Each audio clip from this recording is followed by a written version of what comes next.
I didn't want to come, and I don't want to be here. I'm the son of an Atlanta City police officer. My cousin is an Atlanta City police officer, and my other cousin, East Point police officer. And I got a lot of love and respect for police officers, down to the original 8 police officers in Atlanta that even after becoming police had to dress in a YMCA because white officers didn't want to get dressed with niggers. And here we are 80 years later. I watched a white officer assassinate a black man. And I know that tore your heart out.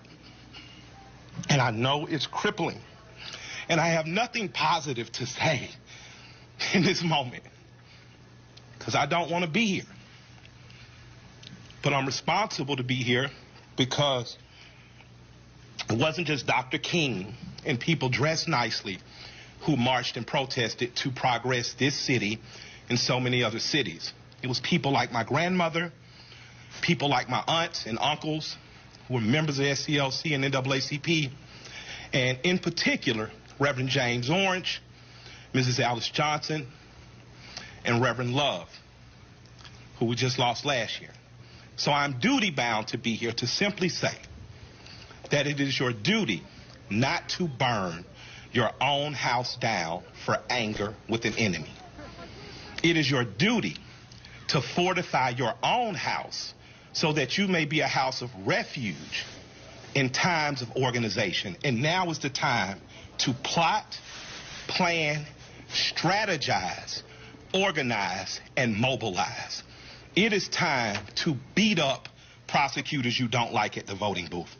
It is time to hold mayoral offices accountable, chiefs and deputy chiefs. Atlanta is not perfect, but we're a lot better than we ever were, and we're a lot better than cities are. I'm mad as hell. I woke up wanting to see the world burn down yesterday because I'm tired of seeing black men die. He casually put his knee on a human being's neck for 9 minutes as he died like a zebra in the clutch of a lion's jaw. And we watch it like murder porn over and over again. So that's why children are burning to the ground. They don't know what else to do. And it is the responsibility of us to make this better right now. We don't want to see one officer charged. We want to see 4 officers prosecuted and sentenced. We don't want to see targets burning. We want to see the system that sets up for systemic racism burnt to the ground.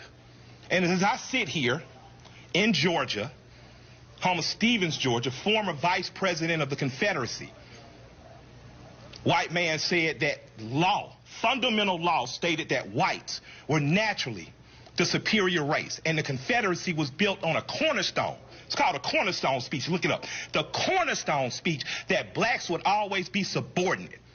That officer believed that speech because he killed that man like an animal. In this city, officers have done horrendous things and they have been prosecuted. This city's cut different. In this city, you can find over 50 restaurants owned by black women.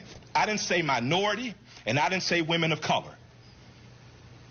So after you burn down your own home, what do you have left but char and ash? CNN? Ted did a great thing. I love CNN, I love Cartoon Network, but I'd like to say to CNN right now, karma's a mother. Stop feeding fear and anger every day. Stop making people feel so fearful. Give them hope. I'm glad they only took down a sign and defaced a building and they're not killing human beings like that policeman did. I'm glad that they only destroyed some brick and mortar and they didn't rip a father from a son. They didn't rip a son from a mother like the policeman did. When a man yells for his mother in duress and pain and she's dead, he is essentially yelling, please, God, don't let it happen to me. And we watch that. So my question for us on the other side of this camera is after it burns, Will we be left with charred, or will we rise like a phoenix out of the ashes that Atlanta has always done? Will we use this as a moment to say that we will not do what other cities have done, and in fact, we will get better than we've been? We got good enough to destroy cash bonds.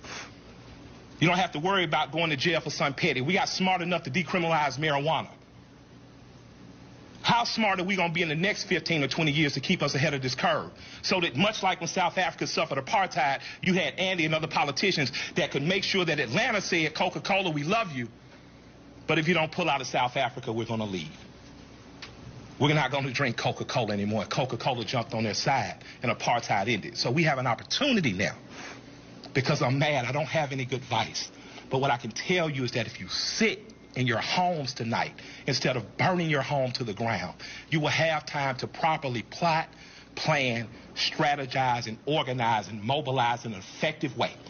And two of the most effective ways is first taking your butt to the computer and making sure you fill out your census so that people know who you are and where you are.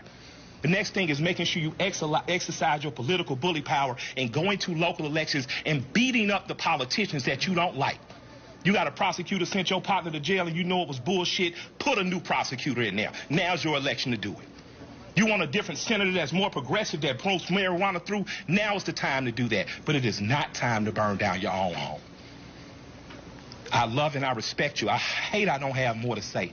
I hate I can't fix it in a snap. I hate Atlanta's not perfect for as good as we are. But we have to be better than this moment. We have to be better than burning down our own homes. Because if we lose Atlanta, what else we got? We lose an ability to plot, to plan, to strategize, to organize, and to properly mobilize. I want you to go home. I want you to talk to 10 of your friends.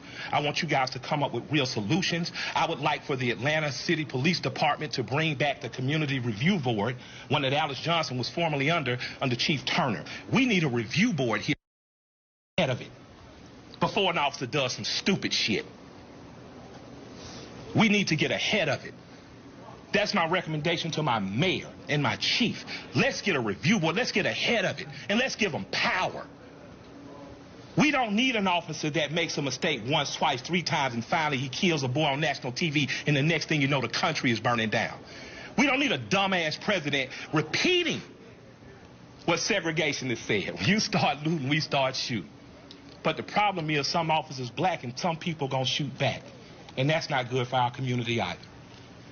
I love and respect you all. I hope that we find a way out of it because I don't have the answers, but I do know we must plot. We must plan, we must strategize, organize, and mobilize. Thank you for allowing me some time to speak. I'd like to appreciate our chief for what she said on YouTube. I thought it was very bold to do. I'd like to appreciate our mayor for talking to us like a black mama and telling us to take our ass at home. And I'd like to thank my friend for convincing me to come here. And I'll defer to Joe Beasley now because he knows a hell of a lot more than we do. Thank y'all.